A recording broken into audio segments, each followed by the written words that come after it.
지난 시간에서는 동탁의 낙양 입성까지의 서사를 다뤄봤는데요. 오늘 내용은 지난 시간에 이은 동탁 2편 반동탁 연합군 결성부터 탐구해보도록 하겠습니다. 사회과학적 관점으로 사회에는 하부구조인 경제와 상부구조인 정치가 있다고 보는데, 유물론적 관점에서 결국 경제가 정치를 좌우한다 이런 내용입니다만, 이런 본질적인 내용은 차치하고 저는 이 모델을 빌려 최상위의 가치라는 것을 하나 더 추가하고 싶어요. 상위로 갈수록 관념에 가까운 개념으로 보시면 되고요. 보통 나라에 큰 난리가 일어나는 데에는 몇 가지 조건들이 있는데, 일단 최상위 가치, 동탁은 신화된 자로서 황제를 갈아치웠습니다. 당시 유교적 가치인 충에 완벽하게 위배되는 행위였죠. 둘째로 정치가 거칠었고 즉 폭정을 했습니다.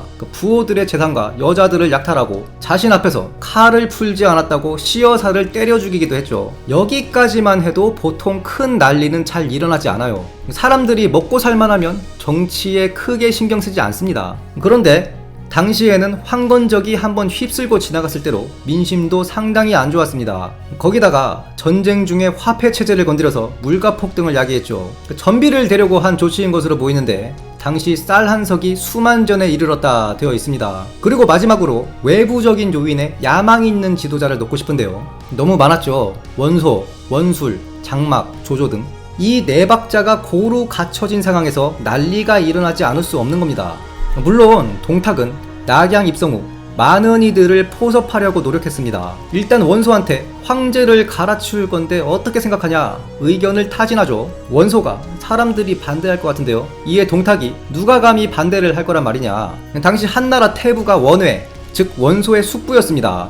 명목상 당시 조정의 수장이라 봐도 되는데, 동탁이 원회한테 폐위를 말하니 원회가 동의하여 태부로서 소재의 옥새를 빼앗고 유협을 헌재로 즉위시켰다. 이걸 본 원소는 어찌 천하의 동공뿐이겠느냐 하면서 기주로 도망치죠. 그런데 웃긴 게, 원회는 줄을 탔다고 생각했을 건데 원소가 나중에 반동탁 연합군을 일으키자 동탁은 원회를 연좌해서 원회와 그 가솔들을 처형해버립니다. 이로써 사도의 태부까지 지냈던 원회는 원가의 마지막 삼공이라는 이름만 남긴 채 처형되죠. 동탁은 처음엔 원소를 현상수배하여 잡으려 하다 주비와 오경의 간언을 듣고 발의 태수로 임명하여 끝까지 회유하려 하는 겁니다. 동시에 원술을 후장군으로 임명하여 원술도 포섭하려고 하였는데, 원술이 남양으로 도망가죠. 이건 명확한 이유가 있는데, 일단 가문 내 라이벌인 원소가 도망하여 독자 세력화했어요. 첫 번째로 라이벌의식, 두 번째로는 원소가 독립한 이상 언제 연좌될지 모른다. 실제로 원회는 낙양에서 동탁줄 탔다가 원소가 거병하자 처형되었으므로 원술도 만약 회유에 응했었다면 위태했을 겁니다. 반동탁 연합군은 하나의 날조된 칙서로 시작되는데, 복양태수 교모가 교묘하게 칙서를 날조하여 낙양에서 삼공이 보냈다. 거기엔 동탁의 죄상이 가득 적혀 있었죠. 이걸 기주목, 한복이 처음 보게 되는 겁니다. 한복과 원소는 사실 불편한 관계였어요. 기주의 실력자는 원소였는데 동탁이 이 원소를 견제하려고 파견한 기주목이 한복입니다. 참고로 한복의 나비 효과가 어마어마한데요. 원소에게는 눈의 가시였던 한복 때문에 원소와 장막의 관계가 틀어지고, 원소가 조조한테 장막 저거 처리해라 하니 조조가 장막은 내 친구인데 어떻게 그러냐, 이걸 장막이 알고 감복했다가 조조가 점점 강성해지니 조조도 결국 원소의 말을 들을 것이다. 이러한 의심도 장막이 조조를 통수치는데 작용한 것으로 보이거든요. 암튼 이 칙서를 본 한복이 중간에서 간을 보는 거죠. 원시편에 서야 되냐 동시편에 서야 되냐, 종사 유자애가 나라를 구함에 그게 무슨 상관이냐, 다만 총대를 매진 마십시오 하니 한복이 원소에게 네가 대장해라. 이에 190년 반동탁 연합군이 결성되는 것입니다. 양인 전투에서 여포의 빌런짓과 송견의 원맨쇼로 동탁군이 대패하면서 전세가 불리하게 돌아가자 동탁은 장안으로의 천도를 결심합니다. 이건 동탁 입장에서 상당히 합리적인 방안이었는데, 원래 주나라의 수도가 장안, 즉 호경이었습니다. 위수가 한 면을 방어해주고 가까운 곳에 산지도 있어 봉화 시스템도 있었죠. 이걸 평왕이 나극, 즉 낙양으로 천도를 하는데, 희화가 이 천도를 반대한 이유가 지키기 어렵다는 이유였어요. 결국 천도하고 호로관 이런 관문을 만든 게 이런 약점을 보완하려고 한 거였거든요. 장안이 난공불락의 성이라 볼 수 있는 게 제갈량도 결국 못 털었죠. 실제로 동탁이 천도를 하자 연합군은 전투 의지를 상실합니다. 물론 이게 급조된 연합이라 각기 다른 생각이 있었기 때문에 근거지를 비우고 장안으로 원정을 가기엔 서로 간의 신뢰도 부족했어요. 더욱이 황제의 정통성부터 생각이 달랐습니다. 원소는 동탁이 세운 헌제를 인정하지 않았고 원술은 헌제의 정통성을 인정했죠. 곧 동탁과 장안의 정세와는 상관없이 원소 중심의 원소, 조조와 원술 중심의 원술, 공손찬, 도겸, 어부라, 장현 등 세력 간 대립으로 이어집니다. 이 장안 천도의 목적에는 방어적 이점, 연합군 내분 야기 외에 또 하나의 숨겨진 이유가 있어요. 먼저 주나라 평왕은 왜 그 좋은 호경을 버리고 나급으로 천도를 했느냐? 사서에 쓰인 대로 견융이 두려워서였나? 개인적으로 동의하지 않습니다. 이미 이때 제후들과의 신뢰가 흔들렸다고 봐요. 주나라 유왕이 포사를 웃게 하기 위해 봉화를 가라로 올렸다가 나중에 골로 갔다 전해지는데 제후들을 믿지 못한 왕이 5분 대기조 봉화 훈련을 보통 때보다 자주 했다고 보는 게 합리적이고요. 이걸 보고 어쩌다 한두 번 포사가 웃은 게 와전이 된 게 아닌가 추측합니다. 즉 평왕의 바로 전대인 유왕 때 이미 희씨 제후들의 충성심이 이전과 같지 못했고 이게 주나라 봉건제도의 약점입니다. 당장 형제 조카들한테 봉토를 주면 혈연적 충성을 기대할 수 있는데 대가 갈수록 이게 약해져요. 처음에 사촌에게 봉토를 줬다면 두세대만 지나도 팔촌, 남이 되어버립니다. 천도는 기득권층의 기반을 빼앗고 초기화시키는 일종의 정치적 행위죠. 평왕의 천도는 이러한 이유에서였을 것이다. 동탁은 처음에 낙양을 중심으로 모든 세력을 포섭하려고 하였는데 포섭되기는커녕 모두가 편먹고 자신에게 반기를 들었죠. 판가리가 한번 필요했습니다. 자신의 기반이었던 옥량주 세력을 중앙정치에 적극적으로 투입할 필요가 있었던 거죠. 실제로 동탁이 장안으로 천도를 하고 나서는 거기 장군의 사공까지 지낸 장원도 때려 죽이고 기존 대신들을 완전히 개차반 취급하기 시작하거든요. 다시 돌아와서 동탁이 천도를 얘기하자 대부분의 신하들이 반대하는데요. 당연합니다. 대신들 입장에서는 낙양을 중심으로 한 자신들의 기반을 버리고 타지로 가자는 건데 우리 고려시대에 묘청의 서경천도 시도가 실패한 것도 기득권 계층의 반대 때문이죠. 천도라는 건 생각보다 큰일이에요. 세족들이 가진 물적, 인적 인프라 외에도 보이지 않는 짬짬이 구축되어 있는 이런 모든 인프라가 초기화되는 거거든요. 양표 등을 포함한 거의 모든 대신들이 동탁의 천도를 반대하는데 특히 가장 반대가 심했던 게 주비와 오경입니다. 후한서에 따르면 이 둘은 몰래 연합군과 내통했다 나와 있는데 도망간 원소를 구명한 게 이 둘이었거든요. 아무튼 동탁이 대노하는 겁니다. 니들 말 듣고 사인들, 즉 선비들을 많이 대우하여 기용했더니 이들이 거병해서 나를 공격하지 않느냐, 니들이 나를 팔아먹은 거나 마찬가지다 하면서 주비와 오경 둘을 처형해버립니다. 동탁 입장에서는 도망간 원소도 발해태수로 임명해주고 원술도 후장군으로 임명해주고 한복도 기주목시켜주고 다 했는데 뒤통수를 맞았다 생각해서 대노한 거죠. 그런데 곧바로 죽인 걸 후회합니다. 특히 주비 같은 경우에는 군부에서 같은 짬밥을 먹은 탕구장군 주신의 아들이에요. 이걸 보면 동탁이 상당한 다혈질이었다. 동탁이 낙양에 있고 왕윤이 선발대로 장안에서 살림을 꾸리고 있을 때 왕윤이 한번 원수를 치겠다고 병사를 일으키려 한 적이 있습니다.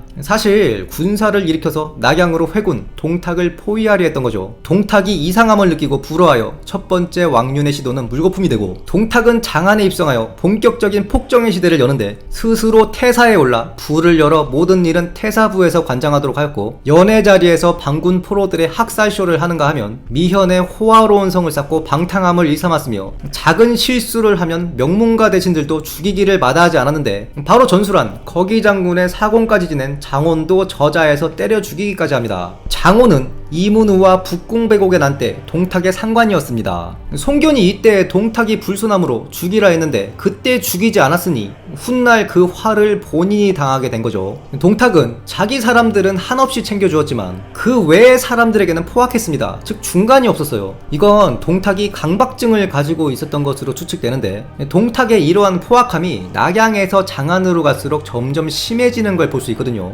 생전에 수많은 암살 시도에 시달렸기 때문일 겁니다.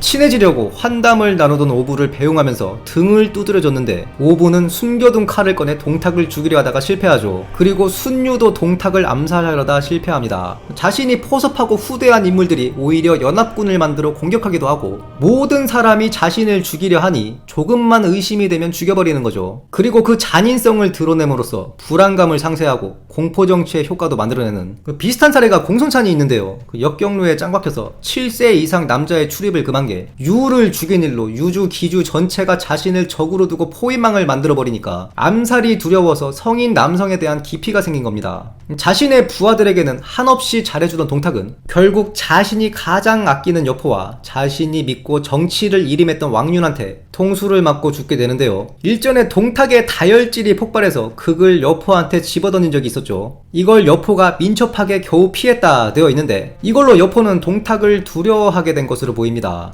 그런데 여포가 동탁의 시녀와 몰래 통정을 하게 되는 거죠. 야, 이거 들키면 나 진짜 골로 갈 수도 있겠다. 이건 당연히 골로 갈 문제죠. 주군의 여자를 건드렸으니. 여포와 왕륜이 같은 병주 출신입니다. 한 번은 왕륜을 만나서 토로하는 거죠. 양부라는 사람이 나한테 극을 집어던졌다. 왕륜이 옳다쿠나 꼬드기는 거죠. 여포가 어찌 양부를 배신할 수 있냐. 이에 왕륜이 동탁은 동씨고 넌 여씨인데 무슨 상관임? 이에 헌재가 병에서 쾌차하여 동탁이 아련하러 가는 자리에서 이숙이 창으로 동탁을 찌르니 어깨를 맞고 낙마하면서 여포를 찾는 거죠. 이에 여포가 적신을 죽이라는 칙서를 받았다면서 동탁을 찔러 죽이는 겁니다. 이렇게 동탁은 역사에서 퇴장하게 되는데 동탁이 창에 찔려 사망할 때도 그를 수행하던 수행원들은 편승하거나 도망가지 않고 동탁의 시체를 감싸다가 여포한테 같이 찔려 죽었다 되어 있습니다. 청류들의 경애를 받았던 채용도 동탁의 죽음을 애도하다 왕륜한테 골로 가는데 동탁이 채용의 말은 또 잘 들었어요. 그만큼 예우를 한 거죠. 장안에 지진이 났을 때 채용이 그건 님이 너무 호화로운 마차를 타서 하늘이 노한 겁니다. 바로 타고 다니는 마차의 격을 낮춥니다. 그래봤자 롤스로이스에서 마이바흐 정도로 낮춘 거긴 하죠. 그리고 채용이 동탁의 행동 교정을 하려고 많이 노력했어요. 그럼에도 동탁의 포악함이 나아지지 않자 채용도 이를 근심하였다. 동탁은 부하들을 잘 대우해준 반면에 고금에 찾아보기 힘든 적신이었던 건 분명합니다. 이건 절대 프로파간다는 아닌 게 여포가 사실 양인 전투에서도 그렇고 이때까지만 해도 그냥 힘세고 오토바이 좀 탈 줄 아는 무장이었다고 한다면 동탁을 죽인 명성빨로 연주를 빈집하게 되고 서주에서도 유비의 대안으로 추대받게 되는 겁니다. 즉 여포의 이름값은 동탁을 죽이기 전, 죽인 후로 나눠지는 거예요. 동탁을 죽인 게 여포를 엄청난 영웅으로 만들어준 거죠. 이것만 봐도 동탁의 폭정은 누군가의 의도적인 날조로 보긴 어렵다. 집에 하나 남은 소 한 마리를 옛 친구들에게 대접하고 포상받은 9,000필의 비단을 부하들에게 모두 나눠주었으며 공식적으로 병권을 빼앗겼음에도 수많은 부하들이 그를 따랐기에 낙양에 입성하여 정권을 취할 수 있었고 자신의 부하들에겐 그 어떤 인물들보다 후하게 대우했던 동탁은 아이러니하게 가장 아끼던 부하에게 배신당해 패망하게 됩니다. 이게 진짜 동도안이라 할 수 있는 게 오공청문회 때 장세동이 입에 오바로 그치고 그에 대한 불리한 증언 단 한마디도 안 하죠. 요즘 정치판에서 그런 의리는 찾아보기 힘들어요. 그런데 더 웃긴 건 결국 나중에 가장 믿었던 전우가 그를 백담사에 연금시켜버립니다. 지금까지 평생 배신만 당했지 정작 본인은 배신한 적 없는 난세의 적신 동탁에 대해 알아보았습니다. 영상이 유익하셨다면 구독, 좋아요, 알림 설정 부탁드리며 다음 시간에도 풍성한 내용으로 찾아뵙겠습니다. 감사합니다.